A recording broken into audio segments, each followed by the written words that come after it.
Grabe, parang hindi 40 yung naglalarong Lebron ngayon kontra Houston Rockets sa scoring, rebounding, hustle sa defensive play, plus playmaking, overall contribution yung ginawa nitong si Lebron. Parang hindi nag-adjust sa role, apat na dakdak sa first half pa lang, may 18 points na yan. Sa overall, may 30 points, 5 rebounds, 2 steal, plus 13 to 14 sa field. Best third option nga mga pare koy. Si Luka maagang nag-take over dyan, nag-showtime pa sa dulo. 40 points, 9 rebounds, 10 assists, 12 to 25 sa field, 7 of 17 sa 3. Si Reeves naman may 14 points, 8 assists, 4 of 9 sa field. Sobrang laking support niyan para sa playmaking, para kay Luka. Sa early pa lang, maaga nang naging maganda yung efficiency ng Lakers. Tatlong sunod na 3 kay Lebron na mismong nag-set ng tone sa scoring. Sinundan pa yan ni Ayton sa inside. Si Amen Thompson lang rin yung gaanong sumagot dyan kasama si Red Shepard.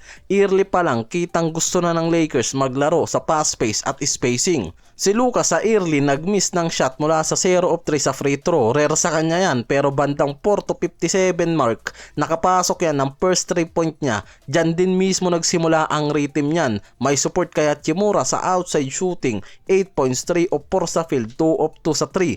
Sa first half halos umabot sa 60% ang 3 point percentage ng Lakers.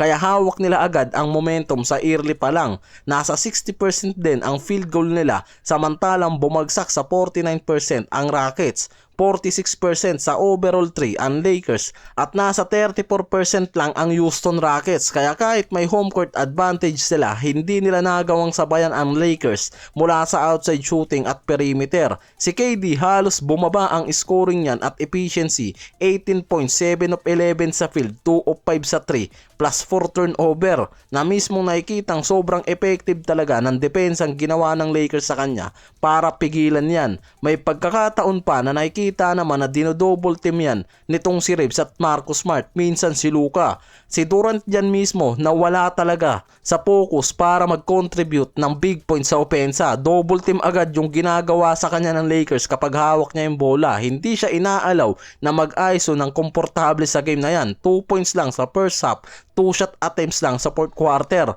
Mismong si Durant nga yung nagsabi sa post-interview na hindi siya hinayaan ng Lakers na maging komportable pagdating sa opensa. Halos 11 turnover ang nakomit ng Rockets dyan. May 23 points of turnover na nakuha sa kanila ang Lakers, plus 8 blocks. Sa mid-fourth quarter, palitan na yung momentum. Ang Lakers merong 6-0 run dyan, samantalang ang Rockets gumawa pa dyan ng 9-0 run mula kay Jabari Smith, Amen Thompson, plus support ni Shepard. Kaya nakakuha pa dyan ng 1 point lead ang Rockets, samantalang si Luka at Lebron mismo yung pumutol sa momentum na yan ng Rockets. Nakakuha sila ng 9-0 run sa huling 5 minuto mula sa lob pass ni Luka kay Rui at Lebron, plus 3 nito sa dagger.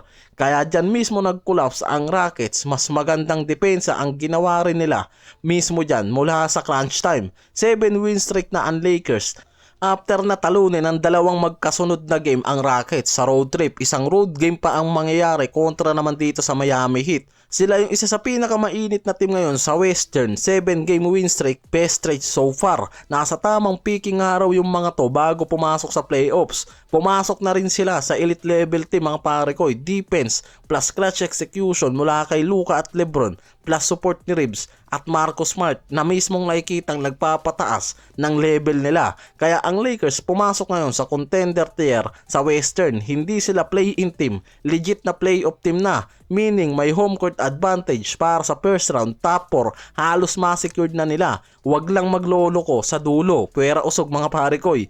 Kaya may direct seeding araw na impacto na tinalo ng Lakers ang direct competitor nila na Houston Rockets ng dalawang magkasunod. Kaya may tiebreak advantage ang Lakers ngayon. Hindi na lang basta panalo to, strategic wins nga araw to para sa standing race. At best case, dahil pwede silang makaakyat sa second seed kung magtutuloy-tuloy to at iwas agad sa strong teams until later rounds. Kung bumagal ang momentum, pwedeng bumagsak sa 4 to 5 seed.